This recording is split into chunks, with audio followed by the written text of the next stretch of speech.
It's super hard to figure out how to start these videos, but today I just want to talk about Ogden. Whether you just have an interest in it, or you want to visit here, or quite possibly you want to move here, let's talk about a couple of the intricacies of Ogden. And each one of these next sections are going to be thumbnailed down below, or they're going to have little chapters for it. So the first thing we're going to talk about is a brief history of Ogden, Utah, and where it started from. The second is we're going to talk about local attractions, and maybe a couple of local statistics about the economy. And then lastly, let's talk about the real estate market. Why? Because I'm a greasy real estate agent and I want to talk about it. So my name's Paden, I'm Clancy, Fairbanks, and let's talk about it.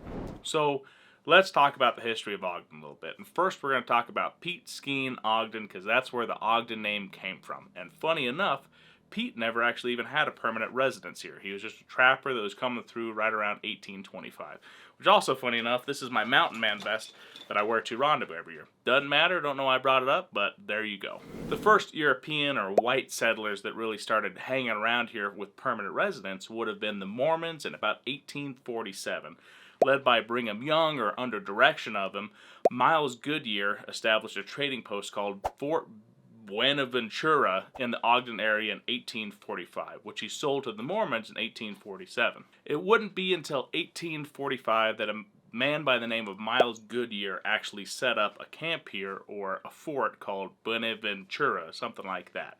And then the Mormons bought it from him in 1847, who renamed it to Brownsville, just kind of a silly name. And then after that, renamed it to Ogden after Pete Skene Ogden. It was the Mormons moving out here under the direction of Brigham Young. Ogden started to grow with the Transcontinental Railroad that started coming through in 1869. Ogden was chosen as a major junction point for the railroad, which significantly boosted the local economy. The city became known for its bustling railroad town and was often referred to as a junction city. Part of the reason that Ogden attracted so many rough and rugged people was because it was a junction town. There was a railroad going in and out of it, and it was the transient people that were attracted to the area. But after this, during World War II, Ogden served as a major logistical supply center. The city was home to several military installations, including the Ogden Arsenal and the Hill Air Force Base, which has played a significant role in the city's economy and community. It was then in the late 19th or early 20th century that Ogden started kind of getting a bad reputation, especially 25th Street. It was full of bars, brothels, and all sorts of things like that don't necessarily meld super well with the Mormon culture. Funny story, I actually went on 25th Street with a fellow named Matt Ross, and we were trying to do a bar crawl. We made it to 3 of the 12 bars. I don't even know if there's 12 bars, but we only made it to 3 of them. We made a friend named Joe, and then Joe came and lived with me for a couple of months. That doesn't really matter either, but that's part of Ogden's history, so I figure I better talk about it. One of the larger downturns for Ogden has been the railway not becoming as prominent or useful as it used to be. That drove Ogden's economy down a little bit, but it's been embracing its historical, it's been embracing the fact that there's a lot of manufacturing around here, which we'll talk about here in a bit, and it's also been embracing a lot of its outdoor activities. And so that gives you a basic idea of Ogden then to now. So we've talked about Ogden, Utah in the past. Let's take a moment and talk about Ogden, Utah right now. With a population of 86,701 people, an annual growth rate of about 1.1%, and a median household income of $41,000. This is a very interesting and really standard city in the United States. And then lastly, just kind of understanding Ogden, a couple of the more interesting things here would be Riverdale, which is your huge shopping area. It's got your Walmarts, your Targets, it's got your PetSmarts and stuff like that. And then next you have 25th Street, which is your historic downtown area that they've got a beautiful farmer's market every Saturday. And then on top of that, they've just got a lot of really cool, neat restaurants around it.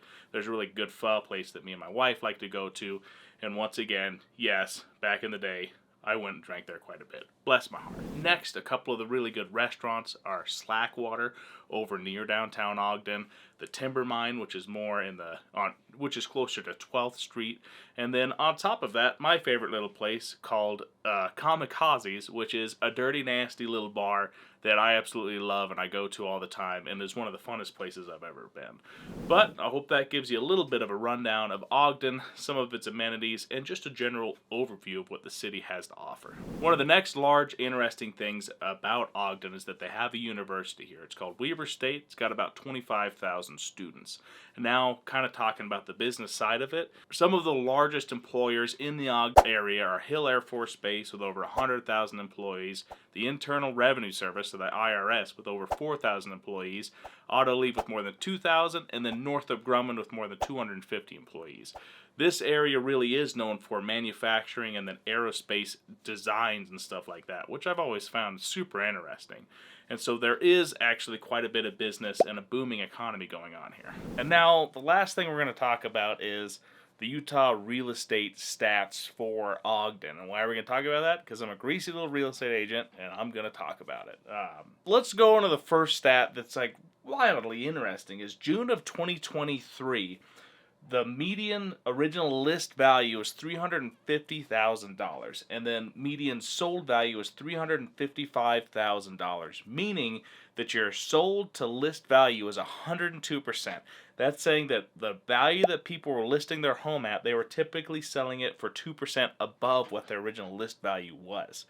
Yeah, this is super crazy, but it's also interesting to see that median sold value went from $365,000 in May down to $355,000 in June. So you still had a median sold value decrease.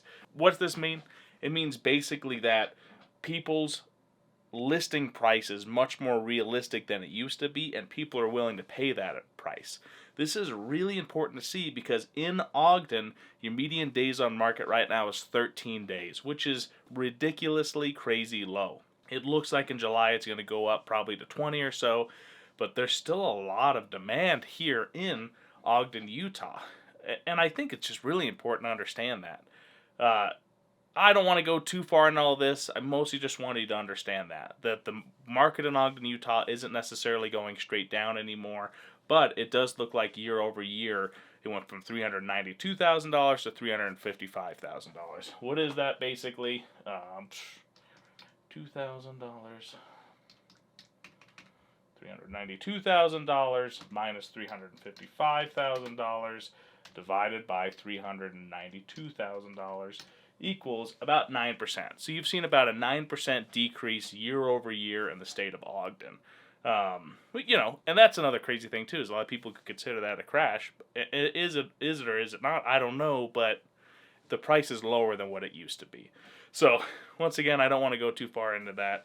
There's your kind of Ogden breakdown of where the market currently is at. If you have any specific questions or want any of these sheets, I'm happy to send them to you. So that's all I got for you today. We talked about Peter Skene Ogden, and that's what Ogden was named after. We talked about Kamikazes and the local environment here in Ogden just in general. And then lastly, we talked about the real estate market for Ogden. If you have any other questions, feel free to comment it down below or to email me or text me or whatever you think is best. If you want to set up an appointment to blabber at me, I've got an appointment link down below. If you have any questions in general, I just always appreciate you bringing them up. Otherwise, thanks for watching this video. Maybe give a like or subscribe or a little comment down below for their algorithm. But other than that, hope you're having a great day, and bye-bye now.